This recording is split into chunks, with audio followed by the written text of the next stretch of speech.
आंनि बिबान एंगारनायनि मेइन रिजना नैबेसो टिकेटनि नङा।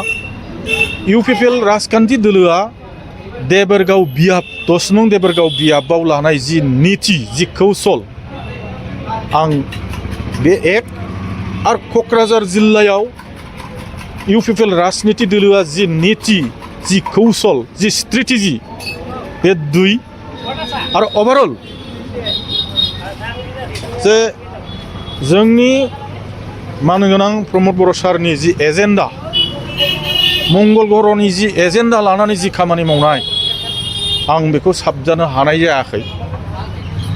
दा आं सानो जोंनि क'क्राझार ओनसोलनि मानसिफ्रा इसिबां मंगल ग्रहआव थांनो हानाय दिनैसिम मंगल ग्रहनि एजेन्डायाव खारफानो हानाय मोनसे माबा जायाखै। सादा सिदायैनो जोंनि क'क्राझारबासिया सोलियो। बाथ्राया सैथो। आङो गोलाव सम क'क्राझार जिल्ला इउपिपिएल राजनीति दोलोनि गायसनगिरि सासे गाहाय नेहाथारि हिसाबै बै समनिफ्राय मावबोनानै आङो क'क्राझार जिल्ला इउपिपिएल राजखान्थि दोलोनि लोगो आफादगिरि हिसाबैबो खामानि मावबोदों। आरो बिनि अनगायैबो आङो पिसिडिआर मुङाव खेबसे आरो इउपिपिएल मुङै खेबसे राजनीतिक दोलोआ आंखौ एमब्रायै खावलायबाय थानायलाय आङो राजनीति दोलोनि जानानै हाग्रामा महिलारिजों 10 नं देबरगाव बियाबाव आङो जे बिसायख'थिनि जुजिनाय बे जुजिनायखौ आङो जुजिबोनो मोनदों। दा आङो माखासे आंनि बेक्तिगत एंगारहायै खारनाव आङो राजनीतिक बे रानिं मोनसे राजनीतिक दोलोनिफ्राय आं गावखौ एरायनानै थानो गोनां जादों। दा बेनिखायनो आङो दिनैहाय फर्मेलि आङो आंनि मा होनो बेखौ बिबान एंगारनाय रिजाइनेसन लेटारखौ आङो मिरु इउपिपिएल दोलोनि अफिसाव होनानै फैदों आरो आङो नोंथांमोनजोंबो बेखौ शेयार खालामनाय जादों।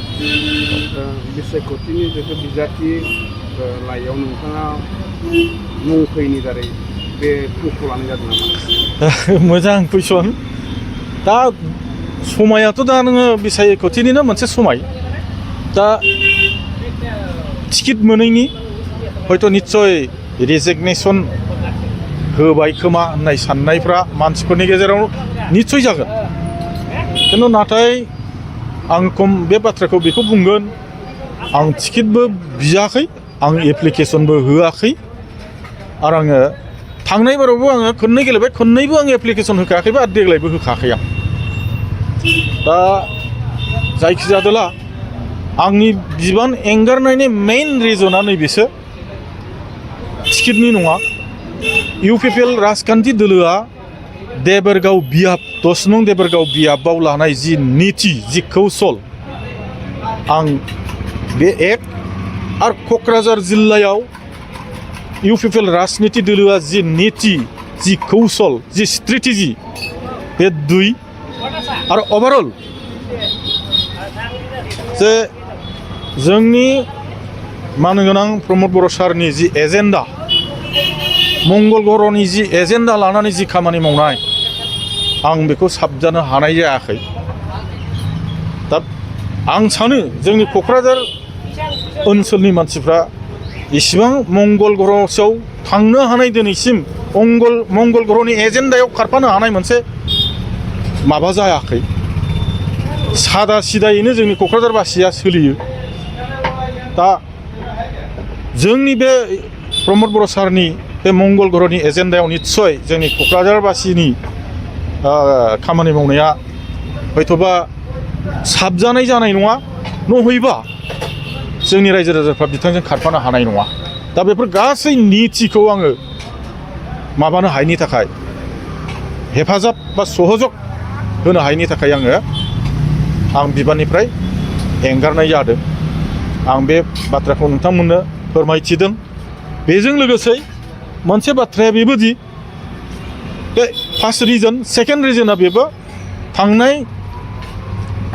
2024 मायथाइनि नभेम्बर दानाव रिसाफलनि गेजेरजों क'क्राझार जिल्ला इउपिपिएल राजखान्थि दोलोनि जि बिबान बे बिबाननिफ्रायबो आंखौ दोनथ'नाय जादों दोनथ'नायाव आंहा उसुबिदा गैया खारन आं नैबे मोनसे जिनिसखौ लुबैदोंमोन मालायखौ जेरैहाय मालायजों रायलायदों जे बे क'क्राझार जिल्लाखौ इउपिपिएल हिसाबै दानाया गायसननाया आं बै समाव आरो खेबनै आङो राजनितिक दोलोनि जानानै आंनि नांगौनि थाखाय नङा राजनितिक दोलोआ आंखौ नांगौनि खारनाव आङो हाग्रामाजों गिथाव बाथाव मोनसे परिबेसावबो आं गेलेबोदों देबोरगाव बिजाबाव नाथाय दिनै आंखौ बिदाय होनायनि बेलायाव मिनिमाम मोनसे सिम्पेथि मिनिमाम मोनसे फ्रेन्डशिप आंनो होयैनि थाखायबो आङो मोनसे गेदेर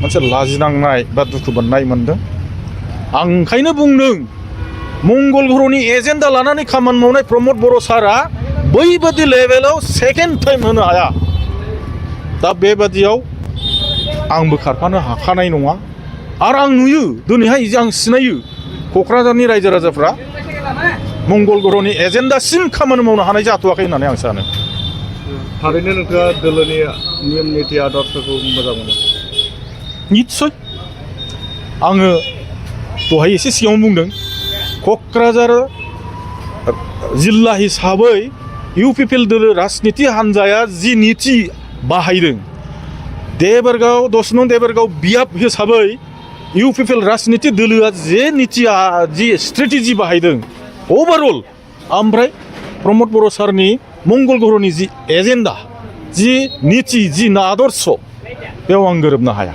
माबादि निति बाहायदों बिथांमोना माबादि नितिखौ आं बेखौ फैबाय थानाय समाव बुंलांगोन खिन्थु दिनै आं बेखौनो बुंनानै दोनबाय बे नितिजों आं खारफानो हाया